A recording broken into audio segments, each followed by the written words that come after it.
안녕하세요. 날마다 죽기로 10월 3일 큐티 가이드입니다. 오늘 함께 보실 말씀은 로마서 8장 18절에서 25절의 말씀입니다. 하나님의 자녀들의 소망을 다루는데 그 소망은 확실하다는 것을 본문을 통해 우리가 알 수 있습니다. 무엇을 볼 때 그것을 알 수 있을까요? 이것은 성령의 감동을 받은 바울의 논법인데 이 세상 만물이 그 영광을 바라본다는 것을 통해서 우리가 알 수 있습니다. 생각하건대 현재의 고난은 장차 우리에게 나타날 영광과 비교할 수 없도다. 사도 바울은 현재 이 세상에서 우리가 받는 고난이 장차 우리가 저천국 본향에서 우리에게 나타날 그 영광과 비교할 수 없다라고 분명하게 언급을 하고 있는데, 그렇다면 오늘 본문은 우리에게 이것을 왜 언급하고 있으며 우리에게 무엇을 말하고 있는지 함께 살펴보고 은혜를 나누기 원합니다. 1번입니다. 현재의 고난과 비교할 수 없는 것은 무엇입니까? 18절입니다. 생각하건대 현재의 고난은 장차 우리에게 나타날 영광과 비교할 수 없도다. 이 구절은 칼빈이 세상을 떠날 때 침상에서 계속해서 외웠던 내용이라고 합니다. 자, 우리에게 나타날 영광과 비교할 수 없다. 즉, 저천국 본향에서의 만날 영광이 얼마나 놀라운지를 말해주고 있죠. 그래서 12절부터 17절에서 성령에 의해 하나님의 자녀들의 처지를 기록을 하고 이제 여기에서 이 자녀들의 소망이 얼마나 영광스럽고 확고한 것인지를 말해주는 것이 본문이라는 것이죠. 사도 바울이 현재 이 세상에서 받는 우리의 고난이 장차 저천국 본향에 가서 우리에게 나타날 그 영광과 비교할 수 없다라는 것을 분명하게 언급을 하고 그것을 기록하고 있습니다.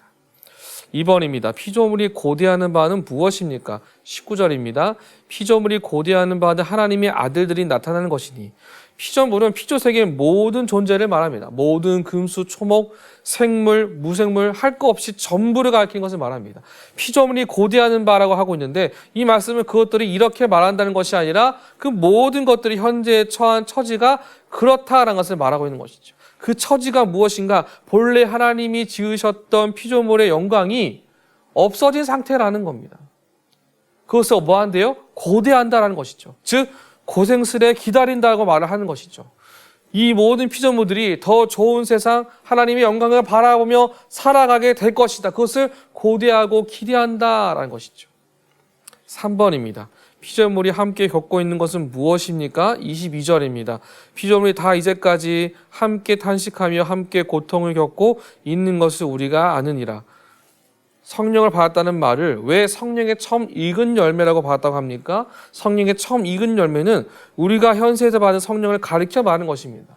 우리가 이 땅에서 성령 받은 생활은 천국을 완전히 누리기 전에 미리 맛보는 천국의 모양을 우리가 경험해야 된다는 것이죠. 성령을 받은 그 생활에서 누리는 기쁨과 복됨이 곧 천국의 모습임을 우리가 기억하고 지금의 고난스러움을 온전히 이길 수 있는 지혜에 단단히 서는 능력으로 하나님께 구하고 그렇게 외치며 살아가는 열심이 우리 안에 있어야 된다라는 것이죠.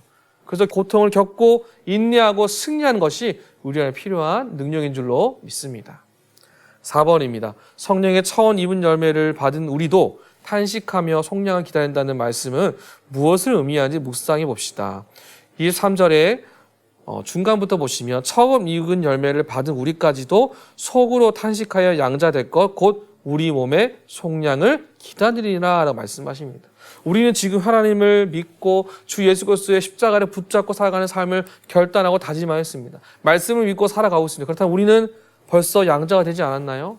그때 주님이 재림하셔서 하나님의 때 오셔서 우리가 완전히 다시 살아나고 비로소 완전한 양자권을 누리게 된다라는 것을 이야기합니다.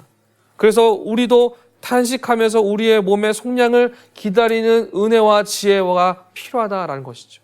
인내와 소망을 붙잡고 살아가는 우리의 모습을 이 아침에 발견하시길 간절히 소망합니다. 마지막 5번입니다. 인간들의 죄로 인하여 탄식하고 있는 자연을 위해 내가 할 수 있는 것은 무엇인지 생각해보고 실천해 봅시다. 보이는 소망이 아니니라는 말이 있습니다. 그 소망은 아직 보이지 않는다는 것이죠. 우리가 이 땅을 위해 할 수 있는 가장 최선의 것을 구하는 것은 믿음의 선한 싸움을, 이 보이지 않는 싸움을 날마다 싸움으로 말미암아 선한 것을 나타내고 싸울 수 있는 지혜를 가져야 함을 우리에게 보여주고 있습니다. 말씀을 살아내는 능력이 우리 안에 있을 때 반드시 하나님은 선한 능력을 행하실 줄로 믿습니다. 언제나 믿음의 은혜가 날마다 항상 강건하게 주 예수 그리스도를 믿는 믿음으로 말씀을 살아내는 그 은혜를 사모하며 달려가는 이 아침 저와 여러분 모두가 되시기를 주님의 이름으로 축복합니다.